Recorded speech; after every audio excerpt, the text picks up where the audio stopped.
രസായനം എന്ന് പറഞ്ഞിട്ടുണ്ടെങ്കിൽ എന്താണ്?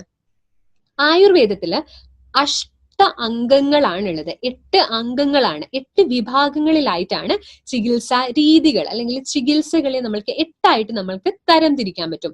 കായ, ബാല, ഗ്രഹ, ഊർധ്വാംഗ, ശല്യ, ദംഷ്ട്ര, ജര, വൃഷാൻ എന്ന് പറഞ്ഞിട്ട്.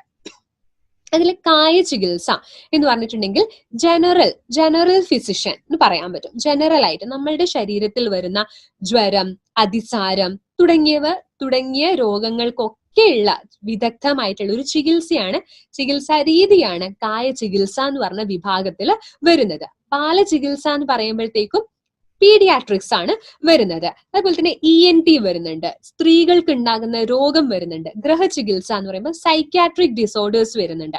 അതുപോലെ തന്നെ വിഷചികിത്സ വരുന്നുണ്ട്. ആ വിഭാഗത്തിൽ വരുന്നതാണ് 7ാമതായിട്ട് അഷ്ടാംഗ ഹൃദയകാരൻ അല്ലെങ്കിൽ വാഗ്ഭടാചാര്യൻ പറഞ്ഞിട്ടുള്ളതാണ് രസായന തന്ത്രം എന്ന് പറഞ്ഞിട്ടുള്ളത്. അപ്പൊ എന്താണ് ഈ രസായന തന്ത്രം എന്ന് പറഞ്ഞിട്ടുണ്ടെങ്കിൽ, രസായനം എന്ന് പറയുമ്പോൾ സുശ്രുതാചാര്യൻ പറഞ്ഞിരിക്കുന്നതാണ് രസായന തന്ത്രം നാമ വയസ്ഥാപനം ആയുർമേധാമാരോഗ്യം രോഗാപഹരണ സമർത്ഥം ചാന്ന്. ഇതാണ് രസായനത്തിന്റെ നിർവചനമായിട്ട് സുശ്രുതാചാര്യൻ പറഞ്ഞിരിക്കുന്നത്. എന്താണ് വയസ്ഥാപനം? ഞാൻ 9E5 എടുക്കുന്ന സമയത്ത് 9E5 പറഞ്ഞിരുന്നു ആംലകിക്ക് വയസ്ഥാപനം ഗുണമുണ്ട് എന്ന്.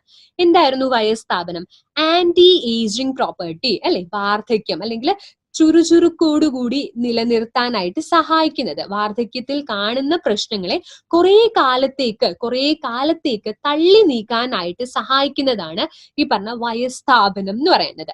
വയസ്ഥാപനം ആയുസ് വർദ്ധിപ്പിക്കാൻ സഹായിക്കുന്നതാണ്. മേധ എന്ന് പറഞ്ഞിട്ടുണ്ടെങ്കിൽ നമ്മളുടെ ബുദ്ധിശക്തി വർദ്ധിപ്പിക്കാൻ സഹായിക്കുന്നത്, ആരോഗ്യം വർദ്ധിപ്പിക്കാനായിട്ട് സഹായിക്കുന്നത്. അതോടൊപ്പം തന്നെ രോഗാപഹരണ സമർത്ഥം ച, രോഗത്തെ ഹനിക്കാനായിട്ടും കൂടി സഹായിക്കുന്ന ഇത്രയും പറഞ്ഞിട്ടുള്ള ഒരു ശാസ്ത്ര വിഭാഗമാണ് രസായന തന്ത്രം എന്ന് പറയുന്നത്.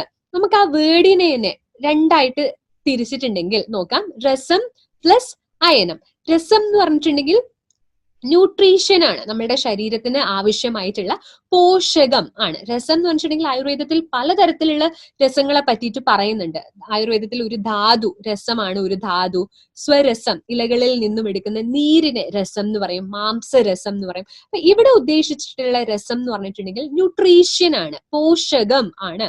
അയനം എന്ന് പറഞ്ഞിട്ടുണ്ടെങ്കിൽ ചാനൽസ് അല്ലെങ്കിൽ മാർഗം, വഴി, പല വിധത്തിലുള്ള എല്ലാ വഴികളിലൂടെയും ന്യൂട്രീഷനെ എത്തിക്കുക എന്നുള്ളതാണ് ഈ പറഞ്ഞ രസായനം എന്നുള്ളതിന്റെ ഒരു വേർഡ് മീനിങ്. എന്ന് പറഞ്ഞാൽ വെറുതെ ന്യൂട്രീഷൻ ഇങ്ങനെ എല്ലായിടത്തേക്കും എത്തിക്കുന്നത് മാത്രമല്ല, നമ്മൾ ആദ്യം പറഞ്ഞതുപോലെ തന്നെ വയസ്സിനെ സ്ഥാപിക്കാനും ആയുസ് വർദ്ധിപ്പിക്കാനും ബുദ്ധിശക്തി വർദ്ധിപ്പിക്കാനും ആരോഗ്യം കാത്തു സംരക്ഷിക്കാനും അതോടൊപ്പം തന്നെ രോഗത്തെ ഹനിക്കാനും കൂടിയുള്ള ഒരു കഴിവുള്ള ഒരു തന്ത്രമാണ് രസായന തന്ത്രം എന്ന് പറയുന്നത്.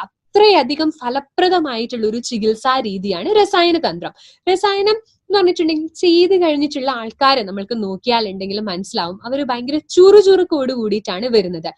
ഏതൊരു രോഗത്തിന് അടിമപ്പെട്ടിട്ടുള്ള ആൾക്കാരാണെങ്കിലും ഈ ഒരു രസായന തന്ത്രം, രസായന ചികിത്സ ചെയ്ത് വരുന്ന ആൾക്കാര് ഒരു ഗർഭകാലത്തിൽ നിന്നും ഗർഭത്തിന് ശേഷം കുഞ്ഞ് പുറത്തേക്ക് വരുന്ന, ഒരു രോഗവും ഇല്ലാതെ ഒരു കുഞ്ഞ് വരുന്നു, അത്രയ്ക്കും തുല്യമായിട്ടാണ് ഒരു മനുഷ്യൻ രസായന ചികിത്സ കഴിഞ്ഞ് പുറത്തേക്ക് വരുന്നത് എന്നാണ് ആയുർവേദത്തിൽ പറഞ്ഞിരിക്കുന്നത്.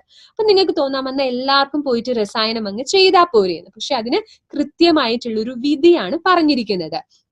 90, 60, 90, 120, 180 ദിവസങ്ങളിലോളമാണ് നമ്മൾ ഒരു കുടിലിൽ കെട്ടിയിട്ട്, അതാണ് കുടിപ്രാവേശിക രസായനം എന്ന് പറയുന്നത്, നിങ്ങൾ കേട്ടിട്ടുണ്ടാവും. അപ്പം ആ ഒരു കുടില് കെട്ടി, അതും പ്രത്യേക രീതിയിൽ നിർമ്മിച്ചിട്ടുള്ള ആ ഒരു കുടിലിനകത്ത് 60, 90, 100, 120 ദിവസം ഈ പറഞ്ഞ വ്യക്തി ഇപ്പൊ എന്തെങ്കിലുമൊക്കെ രോഗമായിക്കോട്ടെ അല്ല ആരോഗ്യം കാത്തു സംരക്ഷിക്കണം എന്ന് ആഗ്രഹിക്കുന്ന ഒരാളാണെങ്കിൽ ഇത്രയും പറഞ്ഞ ദിവസങ്ങളിൽ യാതൊരുവിധ ആൾക്കാരുമായിട്ട് ഒരു സമ്പർക്കവും പുലർത്താതെ, മൊബൈൽ ഫോൺ നോക്കാതെ, പത്രം വായിക്കാതെ, ബാക്കിയുള്ള വീട്ടുകാരുമായിട്ടുള്ള ഒരു സമ്പർക്കവും ഇല്ലാതെ ഈ ഒരു കുടിലിനുള്ളിൽ അടച്ചിട്ട ഈ ഒരു മുറിക്കുള്ളിലാണ് താമസിക്കേണ്ടത്. നല്ല കൂളായിട്ട് ഇരിക്കാം എന്ന് വിചാരിക്കും നിങ്ങൾ, പക്ഷെ അല്ല. ആചാര്യന്മാര് തരുന്നതായിട്ടുള്ള ലേഹ്യങ്ങൾ, പലതരത്തിലുള്ള ലേഹ്യങ്ങളുണ്ട്. ചവനപ്രാശം, ബ്രഹ്മരസായനം, അഭയാമ്ലകീയ രസായനം മുതലായിട്ടുള്ള ലേഹ്യങ്ങൾ കഴിച്ചുകൊണ്ട് അതിന്റെ അളവ് ഇങ്ങനെ കൂട്ടി കൊണ്ടുവന്ന് ആ ലേഹ്യങ്ങൾ മാത്രം കഴിച്ച് പ്രാർത്ഥിച്ചിട്ട് ഇത്രയും ദിവസം ഇരിക്കുന്ന ആ ഒരു ചര്യയാണ് രസായന തന്ത്രം.